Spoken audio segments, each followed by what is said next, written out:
Hi guys, it's me Stivo Lalla and Calton Ngamani designer.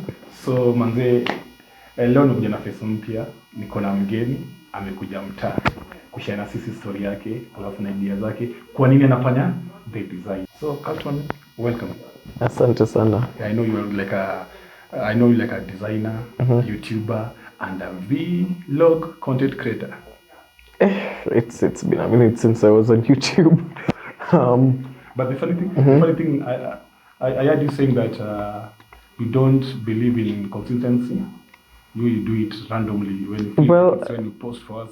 Yeah, it's being true to the moment. I'm not going to lie to myself that I'll show up for an audience consistently each and every week, even when I know it's not serving me. So when I feel like I have enough to pour out, I'll pour it out. But when my cup is empty, there's nothing that I'll give out. Yeah. So just relax a bit. Yeah. Not like for us that you have to give out something. Well, if that's your passion and it fills you, if it fills your cup, then there's no problem in doing that. It's just that for me, I don't want to get to a point where I'm giving out more than I'm receiving back. So yeah, I try to keep a balance between how much I give and how much I keep to myself. So it's like my first day I saw you in Kibra Fashion Week season 2. Yeah. I saw you there, and then the models were running with the clothes, and then I was like, boom, this is unique from the others. Can you tell me something about Kibra Fashion? The challenges, the good things that you go through, the things that you learn, because you say that you cannot pour something till you get it yourself. Okay. All my creations are from an authentic place.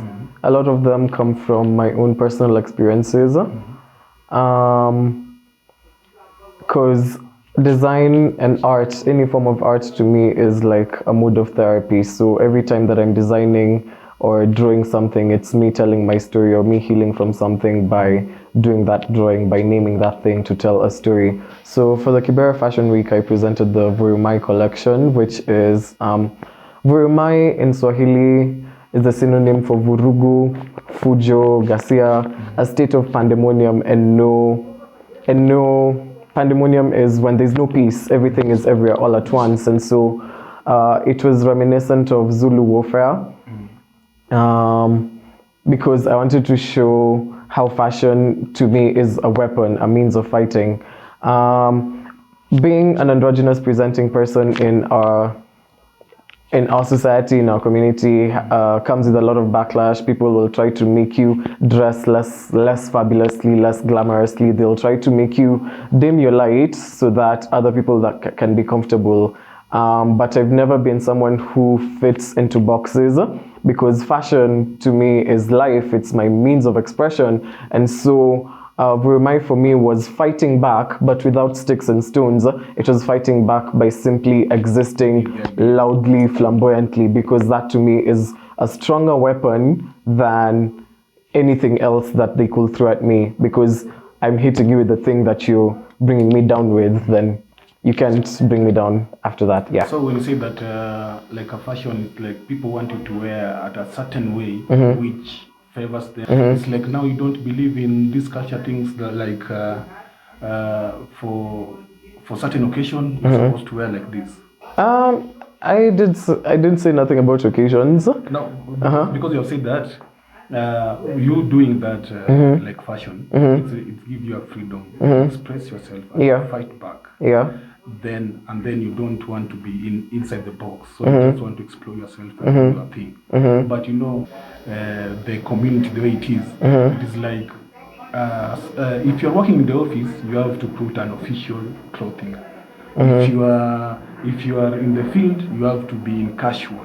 So like you are seeing like that style of following the system, putting on certain clothes. It's like we are supposed to rub it off, and then everybody to be just on. It's not about rubbing it off. It's about questioning the system that is governing that exact structure. For example, I'm not sure if I want to name the school, but in my university we had a dress code and they were really insisting on people wearing official wear in a school inside Africa, inside Kenya actually, and they're telling you to come to school with collared shirt and khakis and all that so that you can seem smart.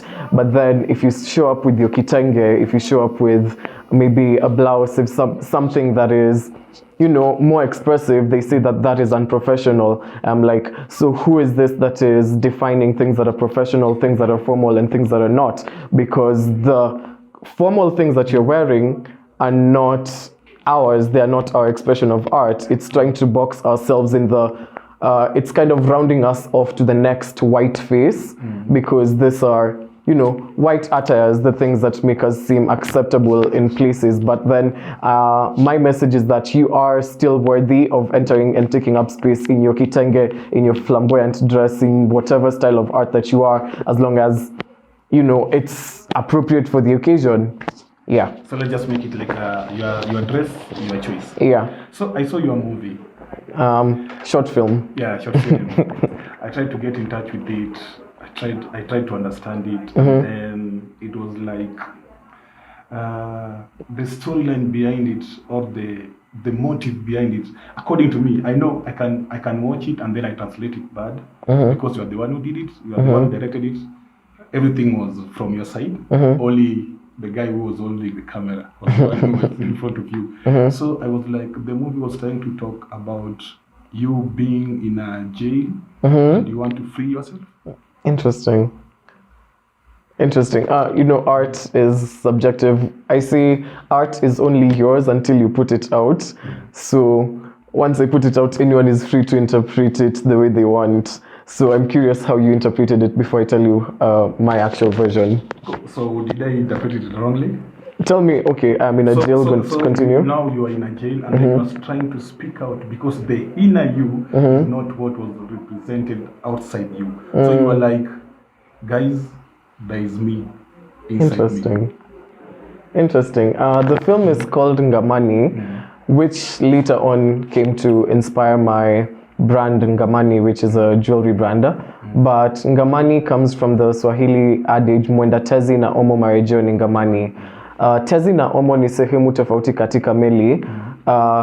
Tezi is like at this point and omo is at this point and Ngamani is the center. And hiyo methali inasema ya kwamba mwenda tezi na omo marejeo ni Ngamani, to show that for the boat to move, you have to be at Ngamani, you have to be at the center. There's no stability, there's no motion unless you are at Ngamani. So in regards to that film, it was showing a tug of war, an internal tug of war that was one-sided between societal perceptions and internal self-recognition. And that's why there was a point where you were pulling and you were trying to climb, because you're trying to move, but then you're leaning on one side, Tezi, which is societal perceptions, you're leaning at Omo, which is maybe custom thoughts that have been accustomed to you by your upbringing, by your society and whatnot. But then it was trying to fight all your entire identity, trying to separate the parts that you have created for yourself and you have decided for yourself, and parts that have been decided for you and you're following blindly because they haven't, just because that is the norm, just because they're the norm. And so it was a call for people to reassess themselves and come back to Ngamani and base their entire identity out of who they really are before they start pouring out to the world. Oh, so it's like you are telling people, before following 1 to 3 things, steps that you found there, analyze yourself. What are you feeling? What do you think it is right for them to do that one? Yeah. So, what were the challenges when you're doing Kibra at Kibra Fashion Week? Challenges.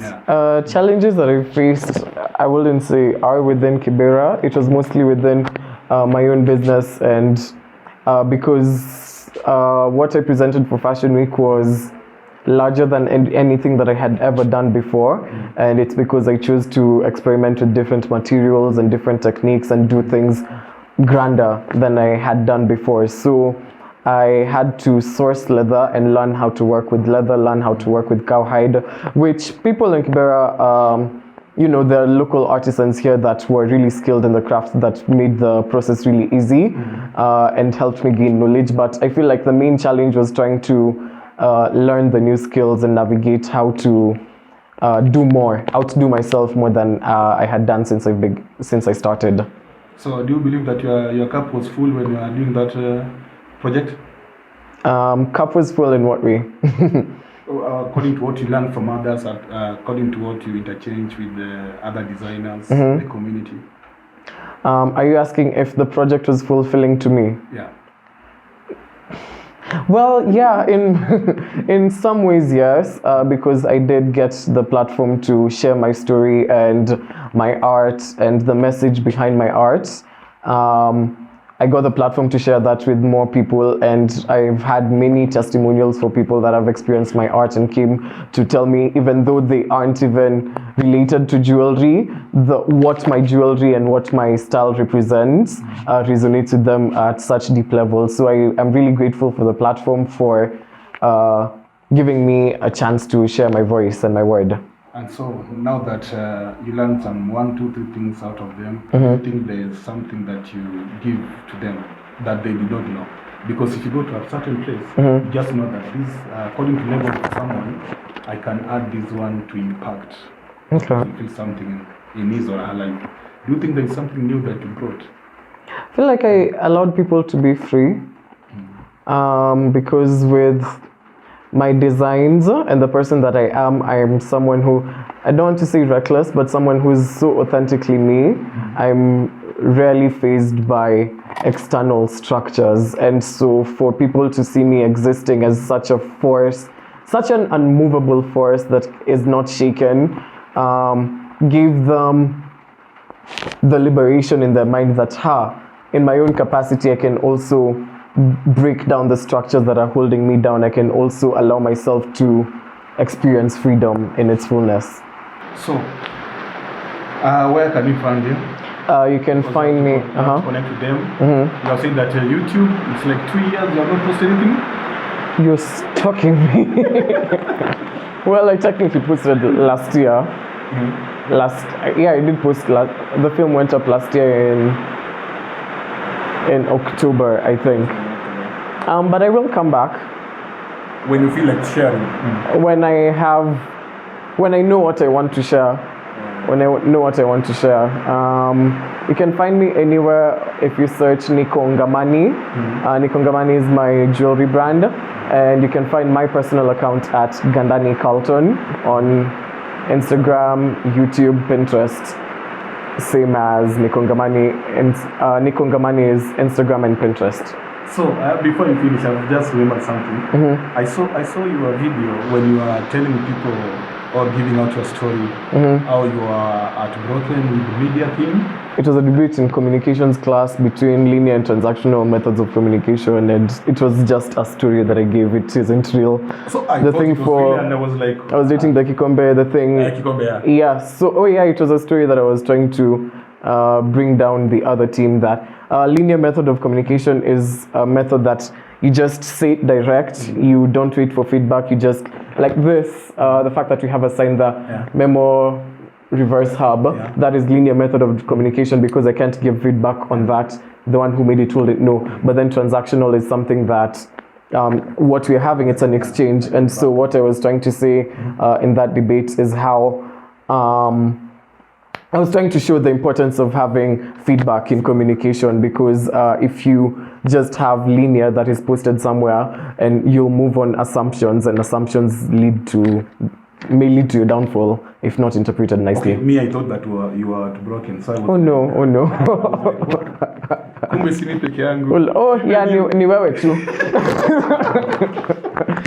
But I'm not that lucky. I'm the only one. So, no, I'm sure there's people out there like you. So, Manze, I've really appreciated, because I talked to you, and then your schedule was very busy, and then you told me that you'll show up. We booked the date, and then you have shown up. Manze, thanks for coming. You're welcome. Thanks for having me. Connect back, connect with him, connect everything that. Can I say he or she? Yeah, sure. Okay. So, because I know you are a queer. Am I right? Yeah. I did tell you that me existing in my most authentic self makes people question why they're binding themselves, yet they could be free. It might not be dressing up for some people. For some people, it might just even be leaving that job that you're not comfortable in. It might be questioning why do you even want to have children? Do you want to be in a marriage? Like, it's just allowing yourself to be free in whatever way that might relate to you. That is short and clear. Just be free the way you want. If somebody asks you, say Ngamani said that. Thank you, and tukutane kwa hiyo ya pili inakuja. So manze